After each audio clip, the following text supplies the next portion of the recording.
Mateus capítulo 6, versículos do 9 ao 13 vai dizer assim: portanto, vós orareis assim: Pai nosso que estás no céu, santificado seja o teu nome, venha o teu reino, seja feita a tua vontade, tanto na terra como no céu. O pão nosso de cada dia dá-nos hoje, perdoa as nossas dívidas, assim como nós perdoamos os nossos devedores, e não nos induzas à tentação, mas livra-nos do mal, porque teu é o reino, e o poder, e a glória, para sempre. Amém. Nós começamos a estudar sobre esse trecho na pregação passada, mas vamos fazer uma pequena recapitulação do que nós estudamos na mensagem anterior. Quando eu fui rever sobre esse tema, eu achei interessante que a gente precisa contextualizar onde essa passagem está. E nós podemos ver que aqui é um modelo de oração que Jesus nos deixou, não é isso? Lembrando que, como a gente falou na pregação passada, por ser um modelo não significa dizer que você vai somente repeti-los. E aí, a Bíblia também coloca que nós não devemos fazer vãs repetições. E aí eu vi um pregador falando que eu achei interessante o posicionamento dele. Ele disse assim: olha, o problema não está na repetição. O problema está na vã repetição. Porque ele disse que quando você for orar, não significa dizer que você não pode repetir o que está escrito aqui. Porque nós podemos orar o que a Bíblia diz. Nós podemos repetir o que a Bíblia diz. A questão é como você ora. Porque se você simplesmente repete como se fosse um mantra, como se ele fosse a questão de aquilo ali eu vou repetir porque assim vai acontecer, aí não, está totalmente errado. Agora, quando você repete, tendo consciência do que você está falando, e você está orando ao Senhor com o coração, tendo a convicção daquilo que você está falando, você pode sim repetir o que o Pai Nosso está dizendo. O que a Bíblia nos coloca é: as vãs repetições é que não pode. Mas você citar a Bíblia e repetir o que ela está escrito na oração, você pode. E no contexto onde está o Pai Nosso? A oração do Pai Nosso, ela foi ensinada no Sermão da Montanha, e aí ela foi ensinada de uma forma contraposta à hipocrisia, para que você não venha lá se mostrar perante os outros. Mas aí o Senhor, Jesus, nos deixou um modelo, até o capítulo 7. E ali estão os ensinamentos de Jesus. Coloca-se nesse trecho do Sermão do Monte, fala sobre o reino dos céus que está próximo e como participar desse reino. E é interessante a gente estudar no Sermão da Montanha, que ele pode ser dividido em 3 partes. Dessas 3 partes, ele pode ter uma introdução, você vai ter a identificação do reino, que é a identificação daqueles que fazem parte do reino. A parte central, ela vai falar sobre a justiça de Deus, que é ter um relacionamento justo e correto com Deus e com os outros. E por fim, no Sermão do Monte, ele vai ter uma conclusão, que é um desafio que Jesus coloca, convocando para uma escolha. E normalmente quando eu gosto de estudar, eu gosto muito da questão da didática. E aí eu vejo como os teólogos eles dividem essa parte. Ele coloca assim: ó, tem a introdução, tem o tema central e tem a conclusão. Na parte central, ele também é subdividido como? Em 3 temas. Ele diz que essa justiça se relaciona com a Torá, que são os livros dos judeus e os profetas. A parte central é práticas religiosas, e a terceira são os relacionamentos justos de pessoas cristãs com as outras pessoas, relacionamentos. Desses 3 temas, a parte central é quem? As práticas religiosas. A justiça relacionada às práticas religiosas. E dentro dessas práticas, das práticas religiosas, temos a verdadeira recompensa, a verdadeira devoção e a verdadeira riqueza. Essa classificação eu vou deixar para o estudo a posterior, mas é para vocês terem entendimento de onde está incluído a oração.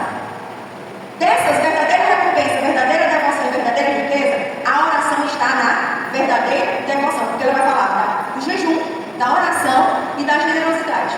São versículos que vai falar sobre isso. E o nosso tema que nós vamos abordar hoje é quem? A oração. A gente vai estar trabalhando sobre o Pai Nosso. E se você prestar atenção, nessa divisão ele colocou 3 temas centrais, 3 temas centrais, 3 temas centrais.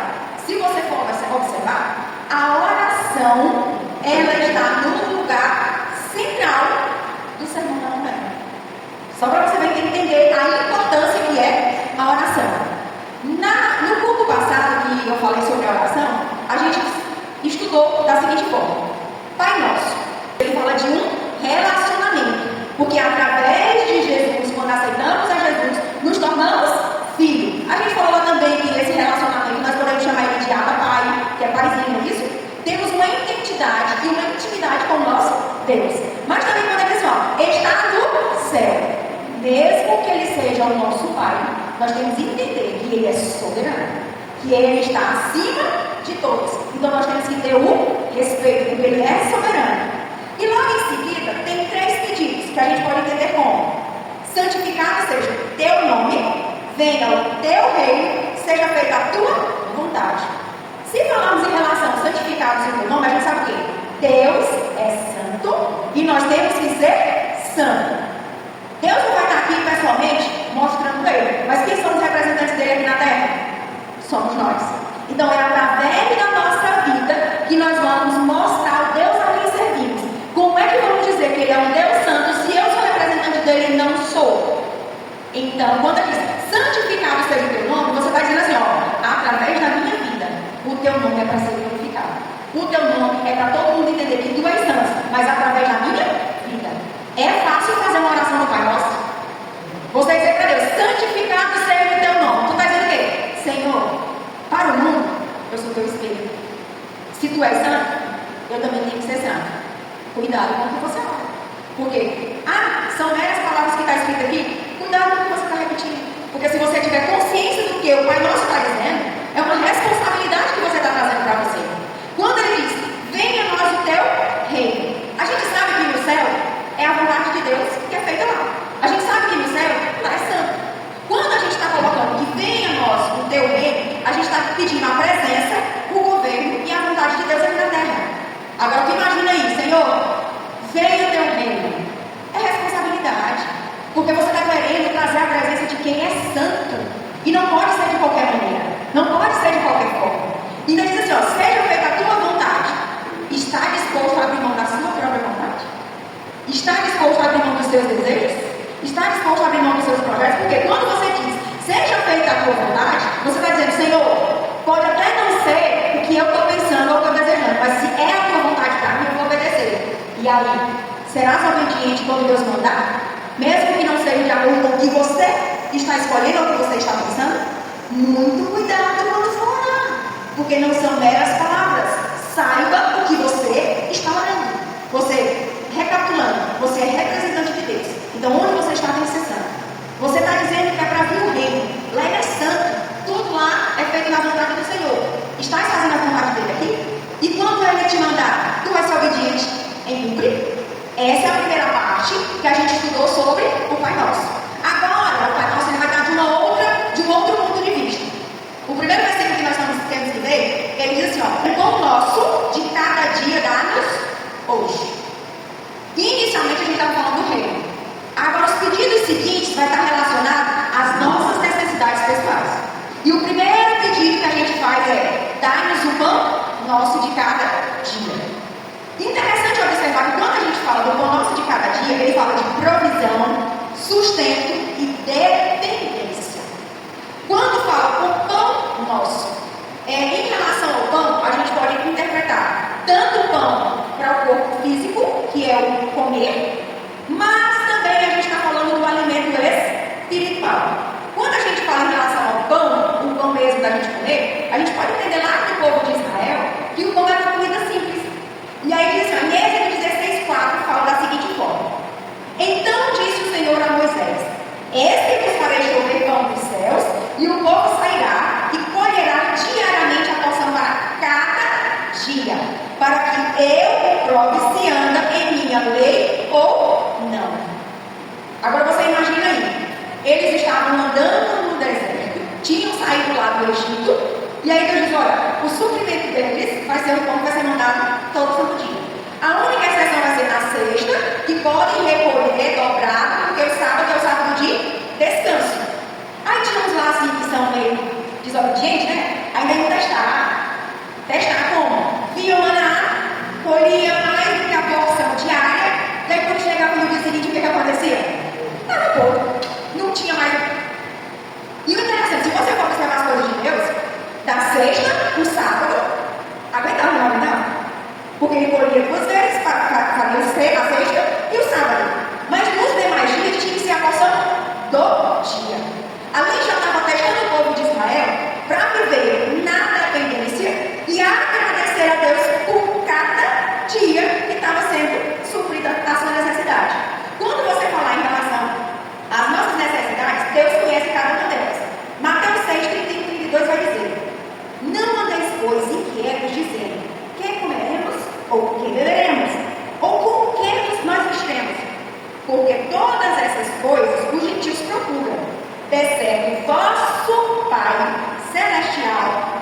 sabe que necessitais de todas essas coisas. Ele sabe cada uma de nossas necessidades, por mais simples que elas sejam. Ele conhece cada uma delas. E o que eu acho interessante é assim, ser humano, às vezes ele não agradece pelo que ele recebe. Porque você diz assim, mas eu só tenho esse carro. Mas eu só tenho essa casinha simples. Eu só tenho esse celular. Eu só tenho essa roupa. E por que não agradecer por ela? Deus te deu o necessário até ali naquele momento. Se Ele te deu um carro melhor, glória a Deus. Se Ele te deu uma casa melhor, glória a Deus. Se te deu algo melhor, Ele está te dando mais do que tu está pedindo. Mas Ele não está suprindo a tua necessidade? E quando a gente fala em relação a suprir as nossas necessidades, eu até ouvi um comentário de uma pessoa que estava falando sobre essa igreja. Ela falou assim, olha, Deus nos dá o pão que a gente espera a Nutella. A gente espera o ovo, a gente espera as coisas incrementadas. Mas não agradece pelo pão, porque o pão, ele é o necessário. E eu quero falar assim, Deus garantiu o pão, Ele não garantiu a Nutella. Se te deu a Nutella, melhor ainda, mas se te deu o pão, agradece por ele. E esse trecho é uma forma que ela falou, mas eu acho bem interessante a colocação. Nós temos que agradecer, por mais simples que seja. Nós temos que ser gratos a Deus por aquilo que Ele nos deu. Podemos ver também em relação ao alimento espiritual, que é uma analogia, quando ele fala do pão de água, é uma analogia. Mateus 4,4 vai dizer da seguinte forma: Ele, porém, respondendo disse, está escrito, nem só de pão viverá o homem, mas de toda a palavra que sai da boca de Deus. E aí João 6,35 vai dizer, e Jesus lhes disse, eu sou o pão da vida, e aquele que vem a mim não terá fome, e quem crê em mim nunca terá sede. Quando a gente fala do pão nesse trecho, como eu já disse, a gente vai falar do pão físico para alimentar o corpo físico, mas também nós estamos falando do pão espiritual. Me diga uma coisa, crente que não lê a Bíblia, crente que não ora, crente que não jejuma, vai conseguir viver espiritualmente? Se não tiver o alimento espiritual, o espírito vai ficar fraco e quando vier as tempestades, quando vier os problemas, vai estar fraco. Da mesma forma que o nosso corpo precisa de pão para se alimentar, o nosso espírito também precisa. Quando ele diz assim, o nosso de cada dia, podemos colocar esse cada dia, o dia mesmo de 24 horas, o dia diário.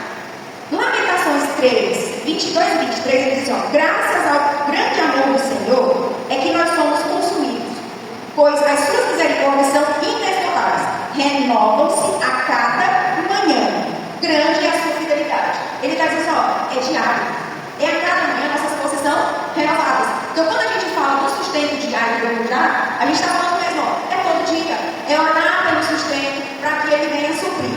Outra coisa também que a gente pode ver interessante é em relação quando a gente fala de o suprimento do dia. Você tem que entender que quando você tem aquela passagem a formiga trabalha para a questão quando for a questão do inverno, né? Ela trabalha no verão para se sustentar no inverno. Tem uma grande diferença em relação a esse posicionamento. Mas você acabou de dizer que tem que ser diário. Só que assim, tem situações na nossa vida que você trabalha hoje, mas é aconselhável, é prudente você deixar a reserva para momentos difíceis. A sua reserva é para momentos difíceis. Aí vai lá, por exemplo, da formiga. Ela trabalha para quando chegar no inverno, que ela não pode trabalhar, ela consumir aquilo que ela guardou. Outra coisa diferente é quando você guarda por a cabeça. Porque eu quero ter mais, eu quero ter mais, eu quero ser rico. Aí é diferente. Aí é onde coloca em relação ao seu sustento. Nós, como cristãos, eu vou estar só produzindo aquilo que eu vou consumir. Cuidado com isso. Vai ter disso que precisa ter a reserva. Mas o irmão já disse, reserva. Não guardar em abundância por causa de aparência, ou você aparecer, ou porque você quer ostentar. São coisas totalmente diferentes. E quando a gente diz que é a cada dia, a Bíblia nos coloca que é para a gente não ficar ansioso. É a cada dia mesmo. Mateus 6,34. Não andeis, pois, ansioso pelo dia de amanhã, porque o dia de amanhã a si mesmo dará o seu cuidado. Há um dia basta os seus próprios males. Quem não conhece uma pessoa, até mais mesmo, a gente já está preocupado com o problema do mês que vem, o problema do ano que vem, o problema de não sei quantos anos lá na frente, e aí a gente traz problema lá que não sabe nem se vai acontecer, e a gente vai parar. Estamos entendendo o que a Bíblia coloca? Se preocupe e ore pelo atual aqui. Vai ter propósitos e projetos lá na frente, o que você apresenta. Ótimo, você apresenta. Mas vai ficar ansioso e preocupado. E tem uma coisa, se Deus já te prometeu alguma coisa, espera que vai cumprir. E não precisa ficar ansioso, não. Se foi ele que prometeu, vai se cumprir. Apenas aguarda. Aí tu fica ansioso com uma coisa que Deus te prometeu que vai acontecer isso. Aí tu já fica, ai, será quando? Ai, Deus, eu vou orar, mas será que Deus cumpra logo? Sim. E o tempo dele? A espera dele. Vai saber que você precisa passar por esse tempo, precisa passar por esse processo. Para que o que ele quer para você, você tem que passar por isso. Então, se ele te prometeu, acalma. Espera. Vai se cumprir. Se foi ele que prometeu. Lembramos de nada. Se foi ele que prometeu. Aguarda e espera. Somos ensinados a depender diariamente de Deus.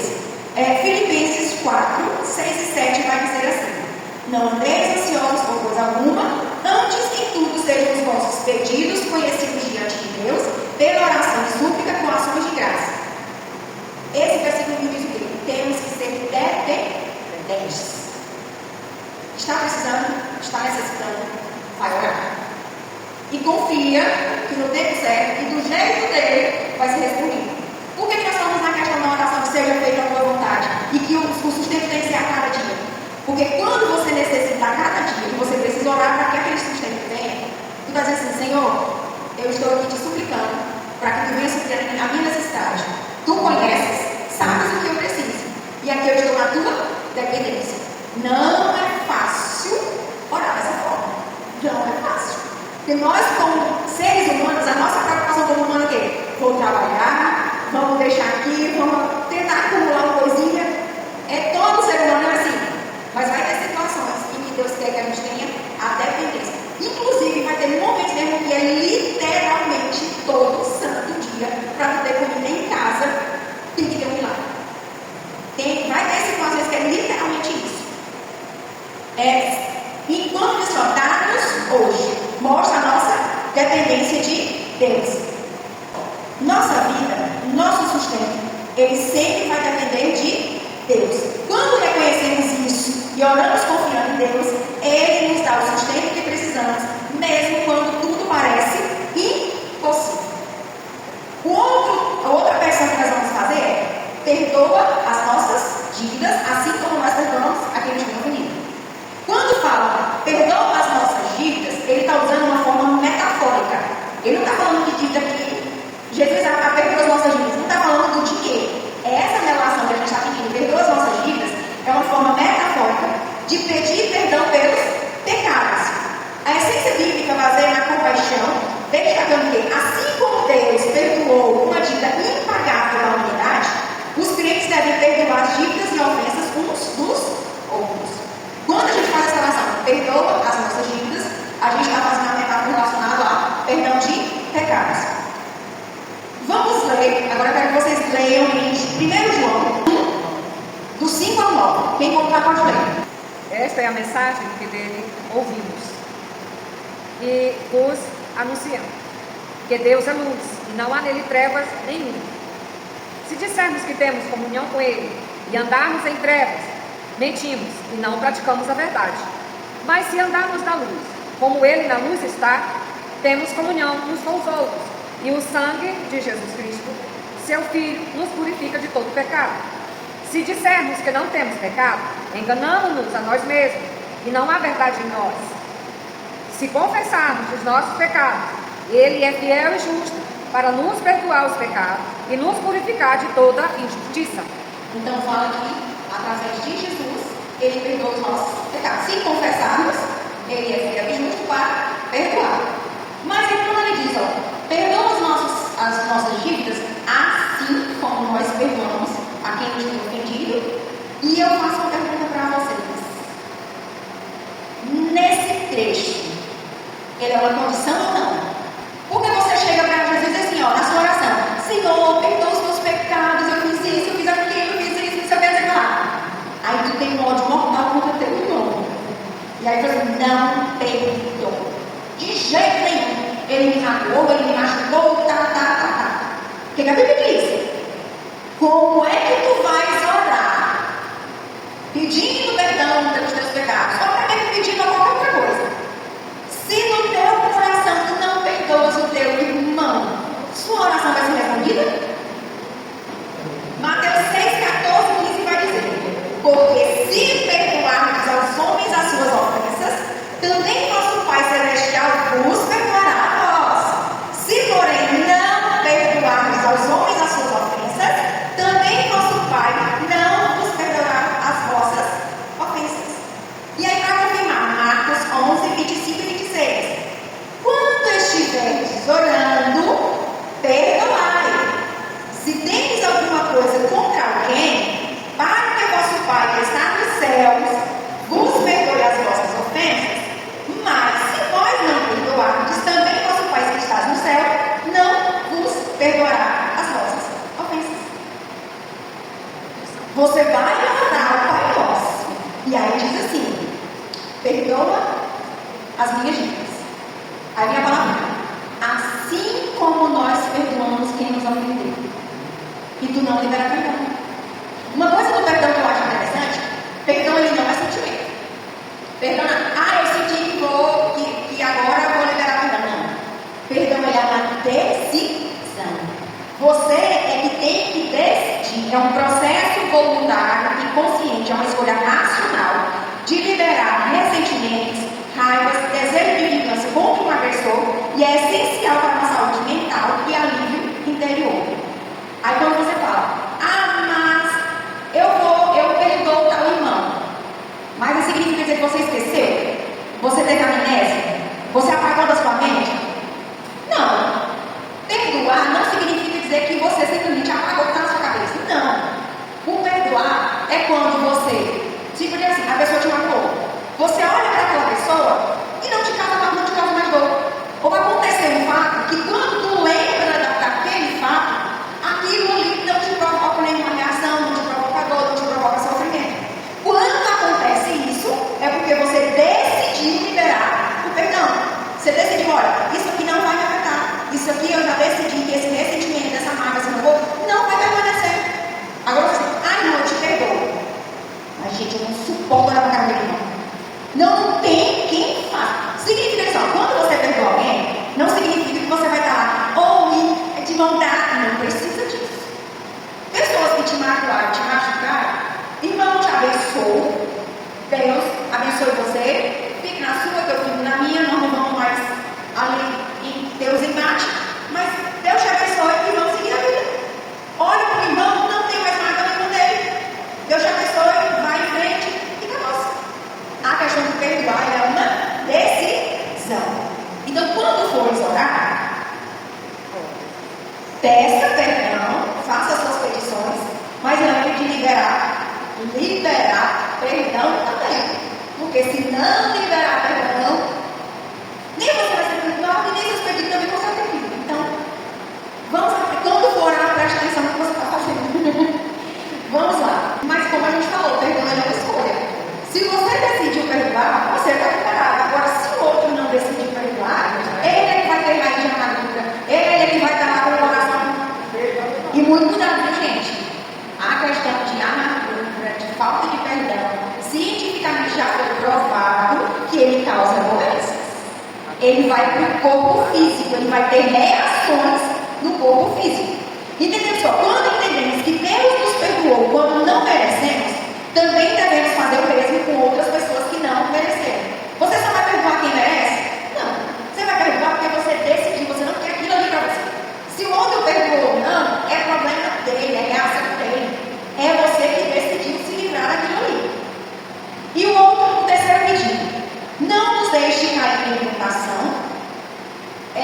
Quando estava vendo sobre esse texto, tem uma leve discussão sobre essa tradução. Porque se você olhar para o português, ele diz: não nos deixe cair em tentação. Dá de você entender que você está na tentação e você está orando para que não caia.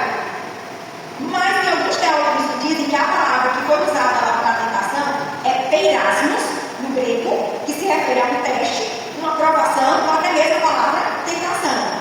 Mas para a tradução que alguns dizem que não nos leve à provação. O pedido é, não deixe nem que eu chegue perto. Não é para livrar como já está lá. A questão é, não deixe nem que eu chegue lá. Porque se você for prestar atenção, tem aquela passagem que você não impede que o passarinho pouse aqui na sua cabeça, né, sobrevoe na cabeça, mas você pode pedir que ele faça ninho, não é isso? A questão de tem coisas na sua vida, tem situações, tem tentações, tem provações que você não tem como ajudar. Não tem. Mas você tem como se sair. Tem como você fazer agora. Ei, chegou, mas eu não preciso estar aqui.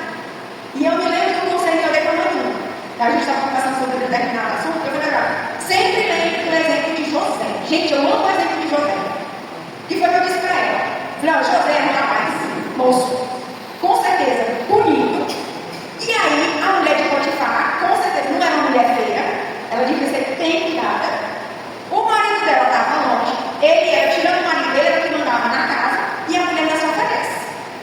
Se você não tivesse sendo ali nos caminhos do Senhor, era uma prato cheio para José. Porque ninguém estava em casa, ele estava sozinho. Ninguém estava, assim, pessoalmente ninguém estava ali, mas Deus estava, ele sabia disso. Ele sabia que Deus estava ali. E por causa do temor ao Senhor, o que foi que ele preferiu? Ele preferiu dizer assim, não sai, não sei o quê. Ele fez isso? Não, meu amigo, José foi o quê? Vamos passar aqui. Não quero nem ficar, sair, meu amigo. Pra quê? Eu vou esperar, eu vou aguentar a tentação. Ele não quis nem saber se ia aguentar, não. Ele foi lá fugir. Vai ter situações que não é preciso esperar, não. Fuja mesmo. Quando a gente fala para o Senhor, pedir para o Senhor nos livrar das provocações, das tentações, primeiro porque a gente entende que as provações, elas podem ser difíceis e dolorosas. E normalmente, quando a gente está passando por uma situação dessas aqui, normalmente vem uma voz assim, ei, escolhe, ninguém está vendo, dá para fazer.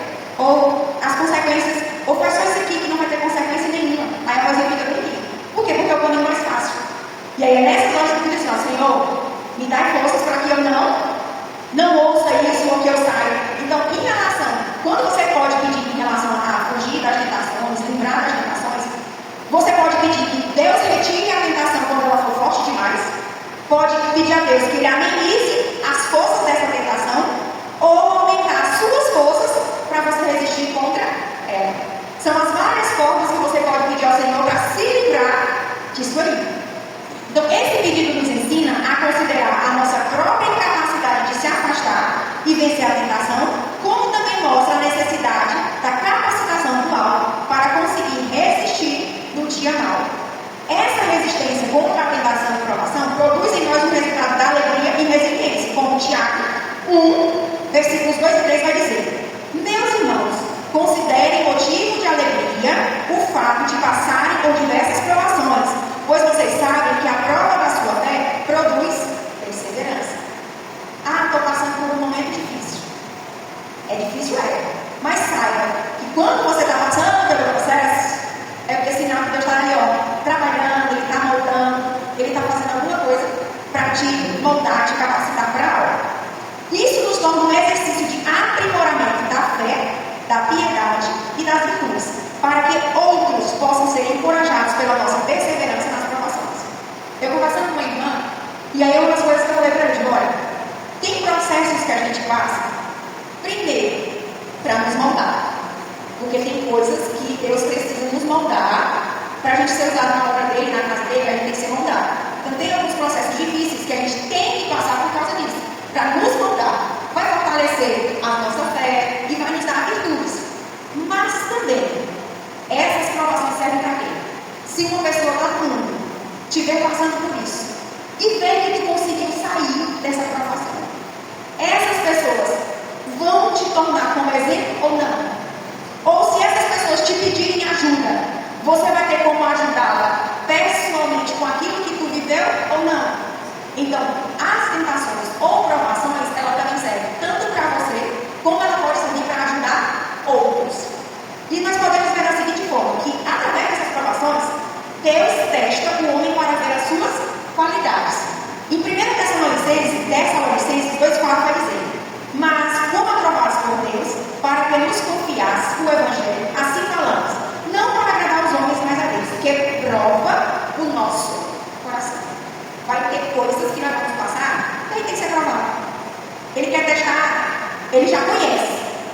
que a gente passe pela prova, até para a gente entender qual vai ser a nossa reação. Porque uma coisa é te perguntar, mas Francilene, se tu passasse por isso, como é que tu ia reagir?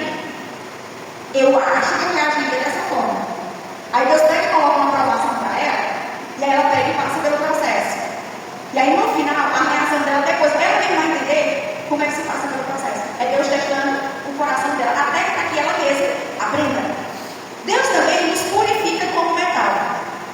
Em 1 Pedro 1, 6 e 7 vai dizer assim: em que vós grandemente vos alegrais, ainda que agora importa, sendo necessário que estejais por um pouco contristados com várias tentações, para que a prova da vossa fé, muito mais preciosa do que o ouro que parece e é provado pelo fogo, se ache em louvor, honra, glória e na revelação de Jesus. Se você quer saber a qualidade de um ouro, ele vai no fogo. Ele tem que ser passado, ele tem que ser processado. Então, para você passar e chegar ao outro lado, tem que ser aprovado, tem que ser purificado como um metal. Deus também fortalece a paciência e amadurece o caráter cristão. 1 Pedro 5,10 vai dizer: o Deus de toda graça, que os chamou para a sua glória eterna em Cristo Jesus, depois de terem sofrido durante pouco de tempo, os restaurará, os confirmará, lhes dará forças e os porá sobre firmes alicerces. Você passa pela prova, mas depois ele diz o quê? Vai ser restaurado. Depois você vai ter forças e ser colocado em alicerces. E também Deus nos mostra o seu amor, como em Romanos 5, 3 a 5 que vai dizer: e não somente isto, mas também nos gloriamos nas tribulações, sabendo que a tribulação produz a paciência, e a paciência a experiência, e a experiência a esperança, e a esperança não traz confusão, porquanto o amor de Deus está derramado em nossos corações pelo Espírito Santo que nos foi dado. E também através dessas provações, ele mostra a sua fidelidade quando somos aprovados. Tiago 12: bem-aventurado o homem que suporta a tentação, porque quando for provado, receberá a coroa da vida, a qual o Senhor tem prometido aos que o amam.